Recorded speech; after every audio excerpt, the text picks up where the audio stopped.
I'll start at the beginning. Not because it makes sense, but because I need someone to know. If you are hearing this, it means I am no longer where I can be found. Or worse. My name is Lucas Brennan. I'm 26 years old, and I work as a freelance journalist, the kind of guy who investigates the cases no one else wants to touch. Online cults, self-help scams, those digital gurus who promise enlightenment for $30 a month. I write about it, or I used to. It all started with a video. It wasn't one of those viral videos, you know. It was something you find in the dark corners of the internet, on forums that require 3 layers of VPN to access. A friend of mine, Dev, a programmer and somewhat addicted to the deep web, sent me the link with a simple message. Dude, check this out. It's fucking bizarre. The video lasted 3 minutes and 40 seconds. Horrible image quality, as if it had been recorded with an old security camera. But it wasn't just one camera. There were several. The screen was divided into dozens of small squares, each showing a different person. Men, women, young, old, all in different places. One guy in a dark room, a woman in front of a window, another in a damp basement, and all doing the same thing at the same time. They raised their hands, palms up. They paused. They lowered their hands slowly, turning their palms down. They tilted their heads to the left. Then, all together, they began whispering something I couldn't understand. The synchronization was perfect, disturbing, as if they had rehearsed 1,000 times, or as if they were being controlled. In the center of the screen, where a logo or watermark usually appears, there was only a symbol, an open circle cut by 3 vertical lines. Simple, direct, and something about it bothered me in a way I couldn't explain. They call this the connection, I muttered to myself, staring at the screen. I call it proof of a crime, because it had to be a crime, right? People coordinated like that, performing synchronized rituals in secret locations. It smelled entirely of a cult, and where there's a cult, there's exploitation. There always is. I spent the next few days immersed in forums and private groups, looking for any mention of that symbol. That's when I found the Ordo Eternum, the Eternal Order. It wasn't easy to find. It had no official website, no public page. It was all digital word of mouth, encrypted email invitations, links that expired in hours. But I'm good at what I do. I created fake profiles, infiltrated parallel communities, pretended to be interested in modern occultism until I got an invitation. The first thing I noticed about the Ordo Eternum is that they didn't sell themselves as a sect. No promises of salvation, no join us and find your true self. It was more subtle. They talked about recovery of lost knowledge, about ancestral practices adapted to the modern world, and they had members, many members. I started investigating deeper, and that's when I found the connection. Over the past 8 months, 7 people had disappeared within a 50-kilometer radius of my city. No bodies, no clues, just abandoned cars and empty apartments. The police treated them as separate cases, likely voluntary runaways or drug debts. But I saw the pattern. All 7 people had participated in online forums linked to the Ordo Eternum. Not directly, of course. They were meditation groups, energy practices communities, those reheated New Age movements. But when you dug deep, you saw the same references, the same symbols, the same phrases. And they had all received emails. I managed to access the email of one of the disappeared, a 23-year-old girl named Sarah Mitchell. She had a folder called Circle, full of messages with instructions, small tasks, symbolic gestures, as they called them. Draw the symbol with salt on the corner of Oak Street and Sullivan Avenue at 11:45 p.m. on Tuesday. Burn a rosemary sprig in front of the bathroom mirror and repeat the phrase, I am the echo of the first sound. Place a red candle on the north-facing window. Leave it lit until dawn.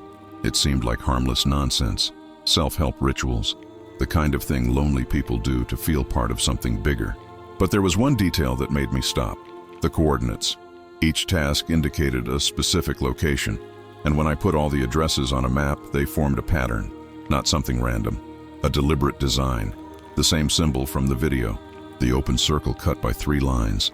A shiver went down my spine. This was no coincidence. Someone was coordinating those people, making them draw something invisible across the entire city, one point at a time. And then I saw the signature. At the end of some messages, hidden in the footer as if it were an endnote, there was a coded name. Gowdy. I searched. I found historical references. Isabelle Gowdy, a 17th century Scottish woman, known for confessing to witchcraft in horrific detail during the trials. She described rituals, pacts, encounters with the devil. She was never officially executed but disappeared from records soon after. Someone was using her name, and the members of the Ordo treated her with reverence. Not as a leader, but as a curator. Someone who interpreted ancient texts and translated the ritual instructions for the digital age. I decided to take the next step. I officially signed up. I used my fake profile, an identity I had built over weeks. I sent the standard message of interest and waited. The response came in less than 24 hours. Welcome, Elias. Your first task begins tonight.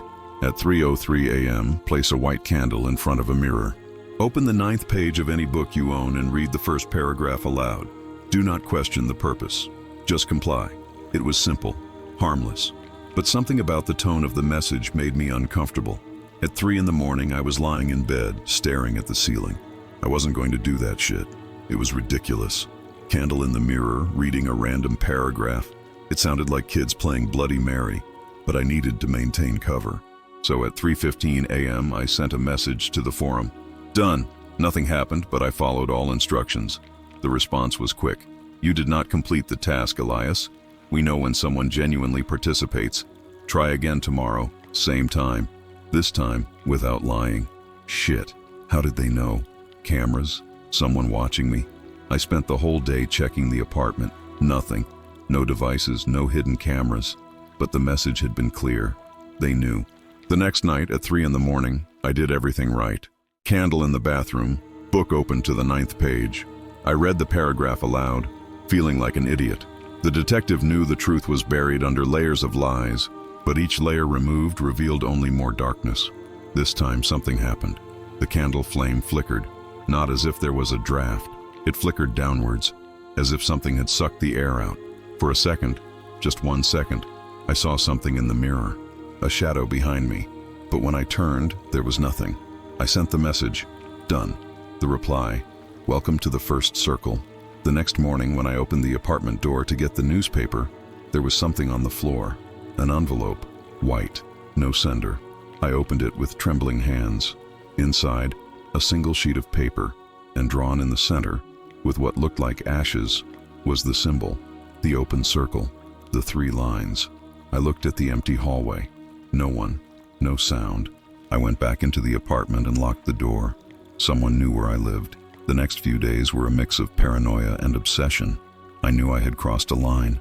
It was no longer just observation from a distance.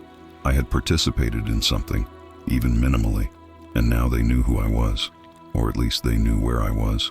I continued to receive tasks, small things, leaving a specific coin in a public fountain, drawing a mark with chalk on an abandoned wall, standing on a street corner for exactly 5 minutes without looking back. Most seemed random, meaningless gestures scattered across the city, but occasionally something caught my attention, details that only someone with experience in the occult would recognize. Like the coin I left in the fountain. It had to be from 1972, with a scratch mark on the eagle side. Strange specificity, but then I researched. 1972 was a significant year in some occult calendars, and the scratch, it seemed purposeful. A break in the national symbol, perhaps, or the mark I drew on the wall. At first glance, just scribbles, but when I looked closely, I recognized fragments, part of an inverted protection symbol. Not complete, just a piece. I started documenting everything more carefully. I took photos of the locations, noted times, looked for patterns, and they were there. Hidden, subtle, but present. Some locations formed specific angles, sometimes coincided with solar or lunar positions. Not everything, not always, but enough not to be a coincidence. It was as if most of the tasks were noise, distractions, and amidst them, the real pieces of the ritual. It was after the 5th task that I received the message that changed everything. Congratulations on completing the first circle, Elias. You have shown commitment. Isabelle would like to speak with you. My heart raced. This was it, the opportunity to get closer to whoever was behind this. I replied quickly, trying to sound casual. When? Tomorrow, 9 p.m., voice call. The link will be sent 1 hour prior. I spent the next day preparing everything. I set up recording software, IP trackers, everything I could use to identify where the call would come from. I needed something concrete, something the police could use. At 8 p.m., the link arrived, an encrypted voice application. I clicked and waited, my heart pounding in my chest. The call connected.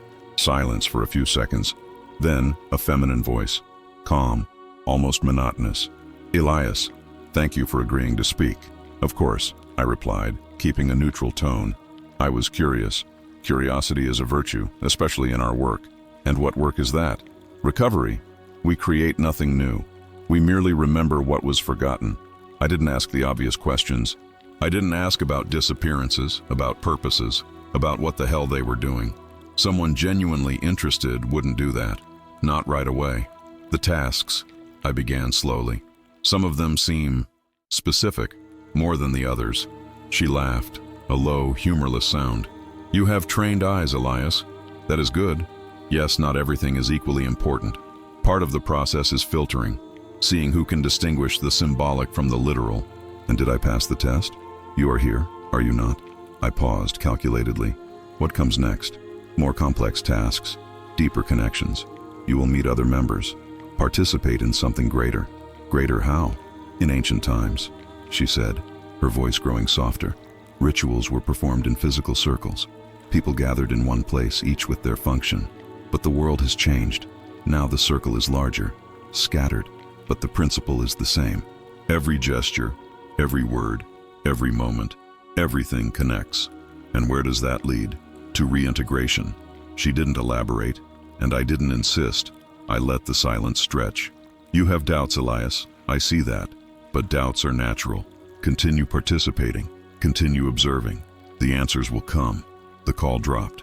I stared at the computer screen, the tracking software running, but it was useless. The call had come from servers spread across 6 different countries, jumping between proxies so fast that it was impossible to pinpoint an origin. Whoever Isabelle was, she knew what she was doing.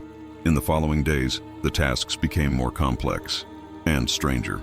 I received instructions to go to a specific park at 2 in the morning and bury something near a marked tree. The object? A crucifix broken into 4 parts, but I was only supposed to bury one of the parts. "The other 3 will be placed by other members," the message said.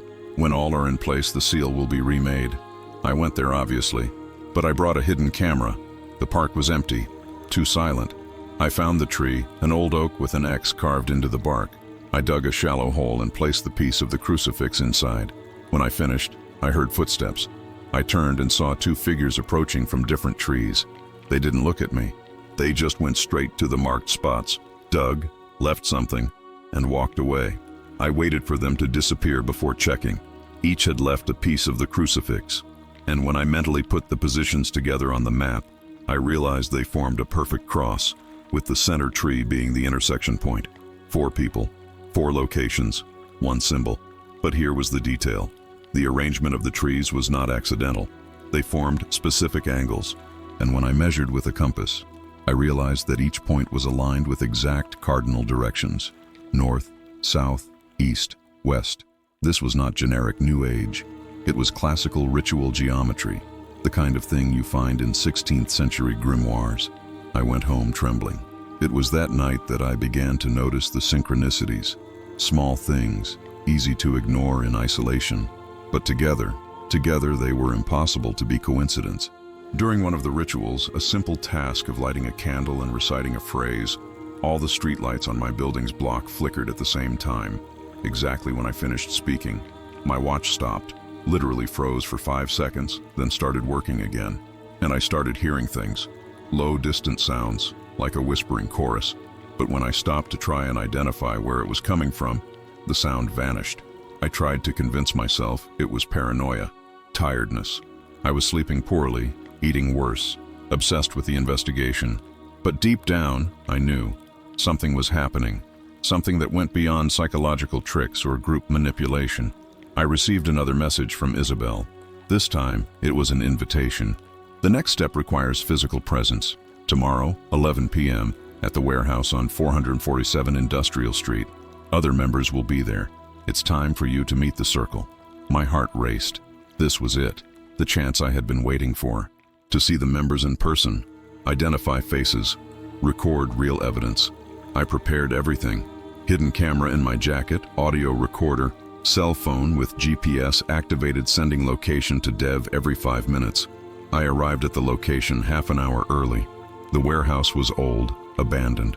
Peeling walls, broken windows. Perfect for a secret meeting. I entered slowly.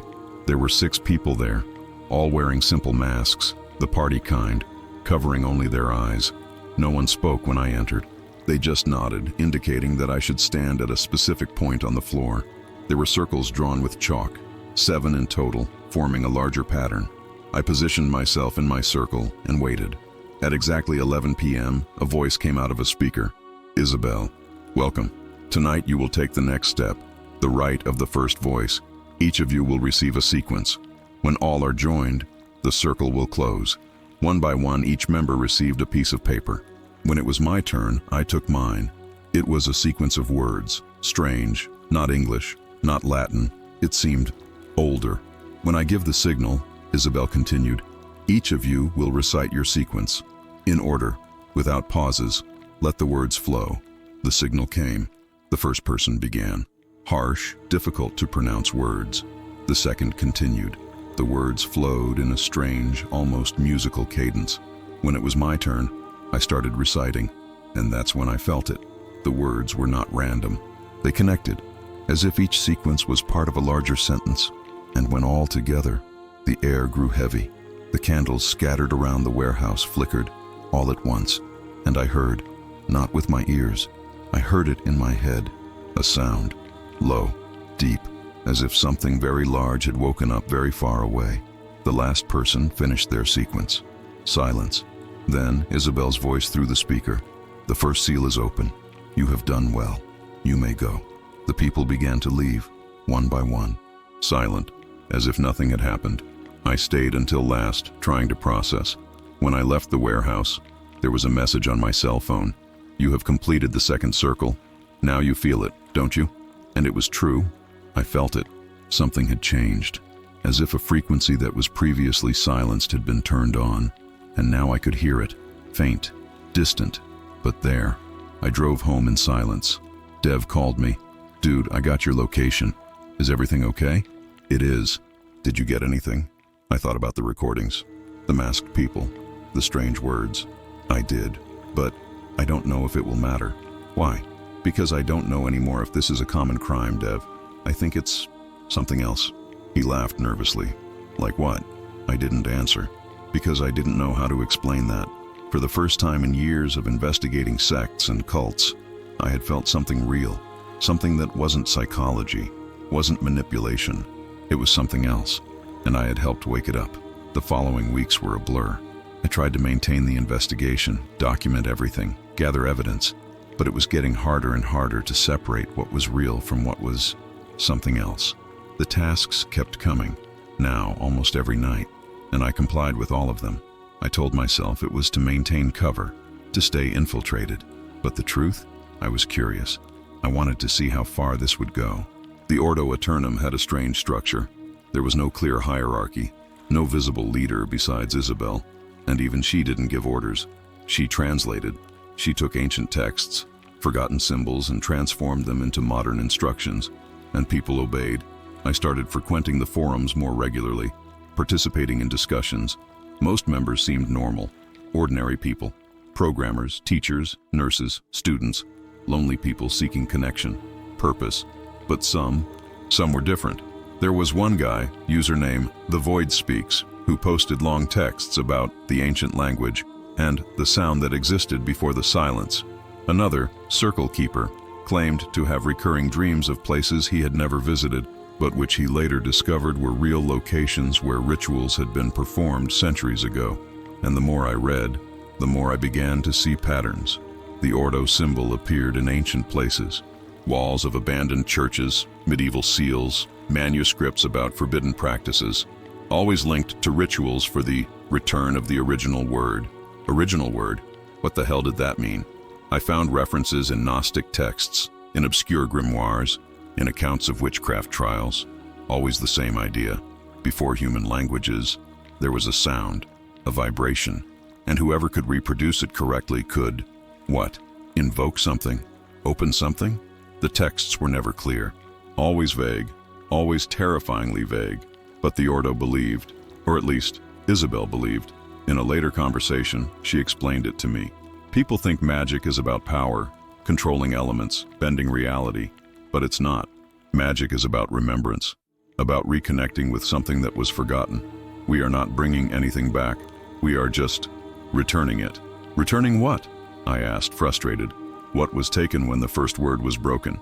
She never elaborated, always spoke in metaphors, in half-truths, and it drove me crazy. But the worst was that I was starting to feel it. I can't quite explain it.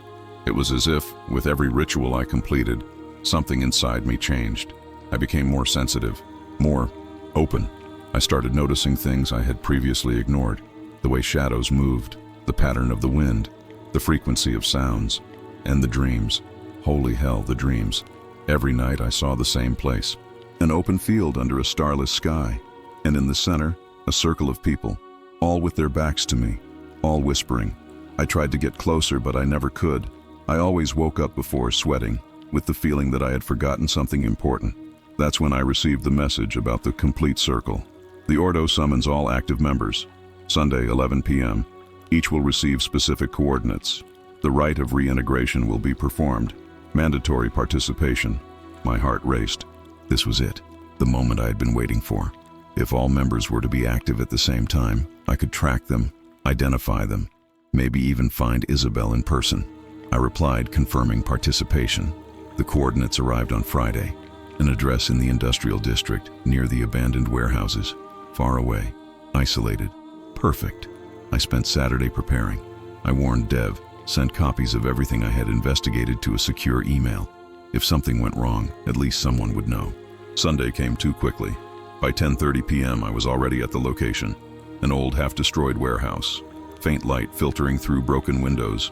The smell of mold and rusted metal. I entered slowly, the hidden camera on. There was no one there, just an improvised table in the center, with candles and a sheet of paper. I picked up the paper. Instructions. Stand at the marked spot.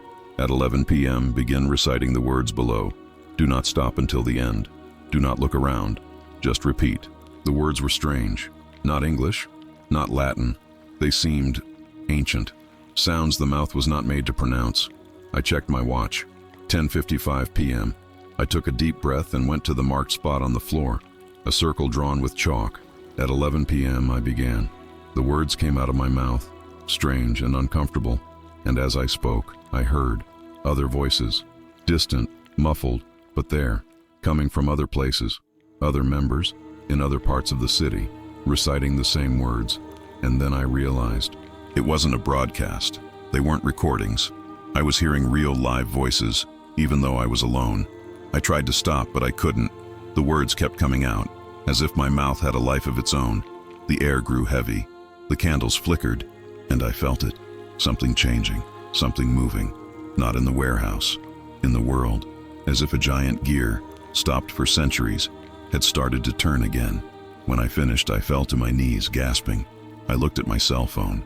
There were messages, dozens of messages, from the forums, from the members. I felt it. It worked. The circle is complete, and among them, a message from an unknown number. Welcome back, Lucas. My real name. I froze. How did she know? I opened the message, hands shaking. You thought you were investigating, but you were participating. Every task, every ritual, every word. You helped us complete what was interrupted. And now, Lucas Brennan, you are part of it, forever. I looked around, desperate. On the warehouse wall, drawn with something dark, was my name, repeated hundreds of times, covering every surface. And in the middle of everything, the symbol, the open circle, the 3 lines. But now it was complete. The circle had closed. I had helped close it. I ran out of that warehouse. I don't know how I got home. I just remember being locked in the apartment, all the lights on, trying to control the panic. I tried to review the hidden camera recordings, but the files were corrupted. Distorted pixels, crackling sounds, completely wrong dates. The only thing you could see were flashes of faces, dozens of different faces, all whispering at the same time. And in the middle of them, for a split second, mine. I went back to the forums, trying to understand, but the pages were different. Messages I was sure I had read before now said other things. Usernames had changed. And the worst, There were posts signed by me, posts I never wrote. The circle cannot be undone. We are echoes of the first voice. The return has begun, all with my username, all written at times when I was sleeping. I called Dev. Dude, I need help. Something is very wrong. Lucas? His voice sounded strange, distant. Are you okay? No, damn it, I'm not okay. That cult, the Ordo, they know who I am. What Ordo? Silence. Dev, the Ordo Eternum, the group I was investigating. You sent me that video, remember? Dude, I didn't send you any video, and I've never heard of this Ordo. I hung up, hands shaking. I went to look for the original video, the one Dev had sent me at the beginning of everything. It didn't exist. The whole conversation had vanished, as if it had never happened. But I remembered. I saw that video. I saw the synchronized people. I saw the symbol. Or did I not see it? I spent the night awake, trying to separate what was real. But the more I thought, the less certain I became. The next morning, I decided to investigate the members. If I couldn't trust my own memories, at least I could verify concrete facts. I started with Sarah Mitchell, the first missing person. I searched for news, police records, anything. I found an obituary. Sarah Mitchell, deceased 3 weeks ago. Cause: suicide. Jumped off a bridge. My blood ran cold. I went after the others, the 7 people who had disappeared. 5 of them were dead. Accidents, suicides, an overdose, all within the last 6 weeks. The other 2 were still listed as missing, but it was only a matter of time. I understood then. The ritual didn't end with the ceremony. It continued, and those who participated paid the price. I tried to track Isabelle. I scoured the forums, the messages, all the IPs I could collect. The tracker went crazy. It showed origins in 20 different countries, jumping between servers that no longer existed, as if she were everywhere and nowhere at the same time. And then I saw it. One of the IPs had come from my own apartment. It didn't make sense. I had never sent anything as Isabelle. I had never used that name, but the record was there. Messages signed by her, sent from my computer at times when I was sleeping. I felt the ground disappear beneath my feet. I wasn't investigating the Ordo. I was part of the Ordo, from the beginning. That night, I called the only number I trusted. My sister Emma, who lived in another state. Emma, I need to get out of here. Can I stay with you for a few days? Sure, Luke. Is everything okay? It is. I just need to disappear for a while. Okay, let me know when you arrive. I hung up, packed my bags, got in my car and drove all night. I arrived at her house at dawn. She greeted me with coffee and a tight hug. You look terrible, man. I know. I spent 2 days there. 2 days trying not to think, not to look at my phone, not to go back to the forums, but it was impossible. On the 3rd night, I woke up to a noise. Someone was knocking on the door. Emma went to answer. I heard low voices. I got up and went to the living room. She was standing in the doorway, talking to a woman. Tall, dark hair, pale face, and eyes. Eyes that looked too old for the young face. Lucas, the woman said, smiling. I thought you'd understand that you can't run away. My sister turned to me, confused. Luke, this woman says she's your coworker, that you had a meeting? I looked at the woman, at the cold smile. Isabelle. She tilted her head. Actually, my name is Claire, but Isabelle works. Emma frowned.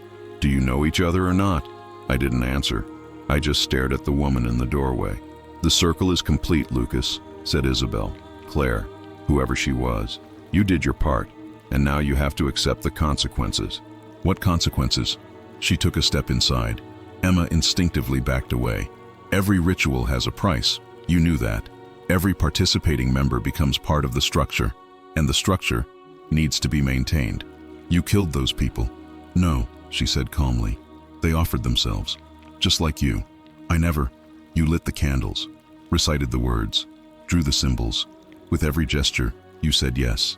And now, she opened her arms. Now you are ours. I took a step back. Emma, call the police. My sister picked up her phone, but when she looked at the screen, she frowned. No signal. Isabelle smiled.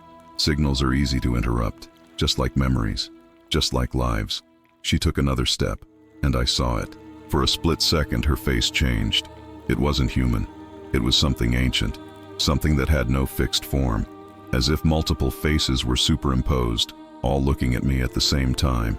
Eyes that didn't blink, a mouth that moved but made no sound. Then it returned. The young face, the calm smile, but I had seen it. "What are you?" I whispered. "I am what I have always been, an interpreter, a bridge between what was forgotten and what is returning." Emma dropped her phone. "Luke, I think you should go with her. Sort this out, whatever it is." I looked at my sister, shocked. "Emma, you're not seeing." "She seems nice," Emma said, her voice strangely monotonous. "And you promised to go to this meeting." I looked into her eyes, empty, as if she was there, but not really. "What did you do to her?" I asked, my voice coming out hoarse. "Nothing permanent," Isabelle said.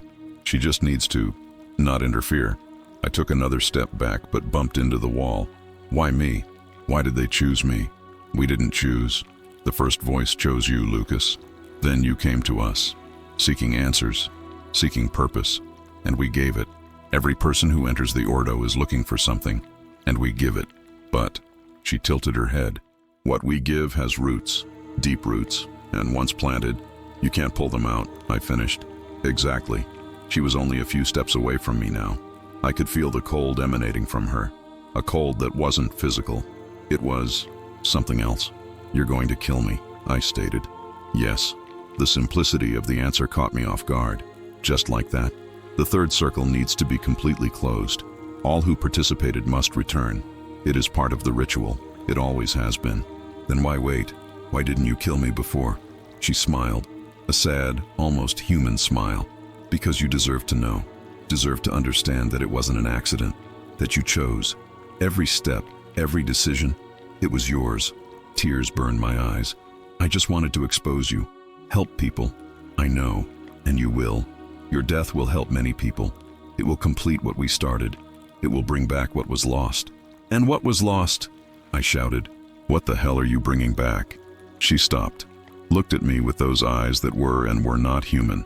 The first voice, the sound that existed before the silence, before words, before languages, before separation. We were divided, Lucas, fragmented, and this fragmentation brought pain, loneliness, death. But now we are gathering the pieces, and when the last fragment returns, what happens? We become one again, as we were always meant to be. She raised her hand. Something gleamed on her fingers, a thin, almost invisible blade. "It won't hurt," she said softly. "I promise." I closed my eyes. I thought about everything, the choices, the rituals, the words I recited without understanding, and I realized she was right. I chose. With every step, I chose to continue. Even when I felt something was wrong, even when I saw the signs, I wanted to know, and now I was going to pay for it. I felt the blade touch my throat, cold, precise. "Thank you for completing the circle, Lucas." And then, I didn't die. Not immediately. I woke up in a hospital 3 days later. Emma by my side, crying. "Luke, thank God." I touched my neck. There were bandages, stitches. What happened?" "You cut yourself," she said, her voice choked. "In the bathroom. I found you on the floor, bleeding. The doctors said you were lucky. A few more minutes and—" "I cut myself?" I repeated, confused. "Yes. They think it was that you tried to—" "You know, suicide." I looked at her eyes filled with tears and worry. "Emma, do you remember a woman? A woman who came to the door?" She frowned. "What woman?" "Tall, dark hair. Said she was my co-worker." "Luke, no one came. You were alone in the bathroom. I heard a noise and found you. I felt the world spin. But I saw her. I talked to her. Isabelle. She was there." Emma held my hand, squeezing tightly. "Man, the doctor said you were under a lot of stress, that maybe you had an episode. But you're safe now. You're here. You're alive. Alive. But for how long?" I spent 2 weeks in the hospital. Sessions with psychologists, medication for anxiety. Everyone saying I had suffered a nervous breakdown. Maybe they were right. Maybe none of this was real. But when I returned to my apartment, I found something in the mailbox. An envelope. No sender. Inside, a photo. Me, in the warehouse, reciting the words. And in the background, dozens of shadowy figures, all looking at the camera, all with the same face. Isabelle's face. Below the photo, a handwritten phrase, "You are still ours." I burned the photo, blocked all the forums, deleted emails. I tried to forget, but you can't forget. Because since I left the hospital, things have changed. The world seems different, darker, as if a layer of reality has been peeled back, revealing something underneath, something that was always there, but I couldn't see before. I hear whispers in empty places. I see shadows that move wrong. I feel presences that shouldn't exist. And the dreams, the damn dreams. Every night I see the field, the circle of people. But now they have turned around, and they all have my face. I started investigating again. I couldn't let it go. I discovered that the other members of the Ordo were dying, one by one. Strange accidents, unexplained suicides, always in the same patterns. 12 had already died, and I knew it was only a matter of time until it was my turn. That's why I recorded this. That's why I'm leaving a record. I don't know if what happened was real. I don't know if Isabelle was a person, an entity, or just a hallucination of my breaking mind. But I know what I feel. Something has changed. In the world. In me. As if a door has been opened, and something has passed through. I don't know if it was magic. I don't know if it was collective madness. I don't know if we were manipulated by an intelligent cult, or if we really summoned something ancient and terrible. I just know that something bad is in the world now. Something that wasn't there before, and I helped bring it. I'm going to disappear again, change my name, try to start over far away. But I know it won't matter, because wherever I go, she will find me. Isabelle always finds you. 6 months later, I'm in Oregon, small town, quiet, away from everything. I got a job at a coffee shop. Simple life, no internet, no social media, nothing that connects me to the past. I thought I had made it. This morning, when I opened the apartment door, there was something on the floor, an envelope. I didn't have the courage to open it right away. I waited until night, locked all the doors, turned on all the lights. Inside, a single sheet of paper. Hello, Lucas. I like the new name, but you know that names don't matter. See you soon. Signed with the symbol, the circle, the 3 lines. I'm recording this now, because I know I don't have much time. She is coming, and this time, she won't miss. If anyone finds this recording, please believe it. The Ordo Eternum is real. The ritual is real, and they don't stop. They will continue recruiting, coordinating, completing the circles. And when all the fragments return, I don't know what will happen, but it will be. Just, please, don't look for the Ordo. Don't try to investigate. Don't participate in anything, because once you enter, you never leave.